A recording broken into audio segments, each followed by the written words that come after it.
Ang iba't ibang anime na umiikot ang kwento sa laban ay may iba't ibang kapangyarihan na bahagi ng kwento. At isa na nga dito ang One Piece. Ang Devil Fruit ay isa sa mga simple pero epektibong kapangyarihan na mahalaga sa istorya ng One Piece. Ngayong araw ay ating alamin ang halaga at lugar ng mga Devil Fruit sa kwento ng One Piece.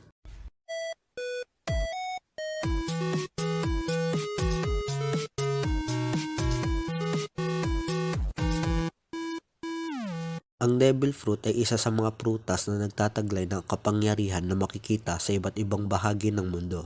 Ang mga prutas na ito ay may iba't ibang itsura at nagbibigay ng kapangyarihan sa kahit sinong makakakain nito. Kapalit ng kapangyarihan na ibinibigay ng devil fruit ay mawawalan ng kakayahang lumangoy ang isang devil fruit user. Nahahati sa tatlong kategorya ang mga prutas na ito ayon sa kapangyarihan na binibigay nito. Ito ay ang Paramecia, Logia at Zoan. Ang una nating kategorya na pag-uusapan ay ang Paramecia. Ito ay ang pinakamadalas na uri ng devil fruit na nakikita natin.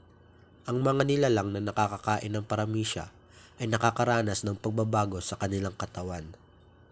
Sila ay nagkakaroon ng superhuman abilities na maaari nilang magamit sa laban. Isa sa mga Paramecia user na kilala natin ay si Nico Robin. Si Robin ay nagtataglay ng kapangyarihan ng Hana-Hana Nomi.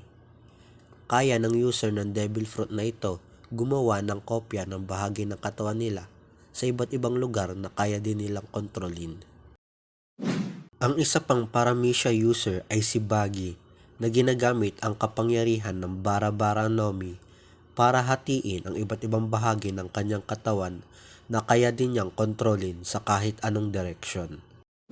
Ang susunod na kategorya ng devil fruit na ating pag-uusapan ay ang Logia. Ito ang pinakabihirang uri ng devil fruit at tinuturing na pinakamalakas. Ang Logia ay nagbibigay ng kapangyarihan ng elemento ng kalikasan. Ang mga gumagamit nito ay kayang i-transform ang kanilang buong katawan sa uri ng elemento ng kapangyarihan nila. Kaya din nilang lumikha ng elemento na taglay nila. Isa sa mga kilalang Logia user ay si Enel na biniyayaan ng kapangyarihan ng Goro Goro Nomi. Dahil dito ay kaya niyang gumawa at kumontrol ng kidlat. Kaya din niyang baguhin ang kanyang anyo at maging isang kuryente. Ito ay isang makapangyarihan na devil fruit na kayang sumira ng maraming bagay na ating nakita sa Skypiea arc. Ang iba pang Logia type na devil fruit user ay si Sabo na nakuha ang Mera Mera Nomi sa Dressrosa. Dating hawak ni Portgas D-Ace ang kapangyarihan nito bago ito masungkit ni Sabo. Dahil sa kapangyarihan ng devil fruit na ito ay kaya ni Sabo na lumikha at kumontrol ng apoy. Isa ang Mera Mera Nomi sa malalakas na Logia devil fruit sa mundo ng One Piece. Dahil sa angkin na natural na karakter nito na mapaminsalang apoy at init.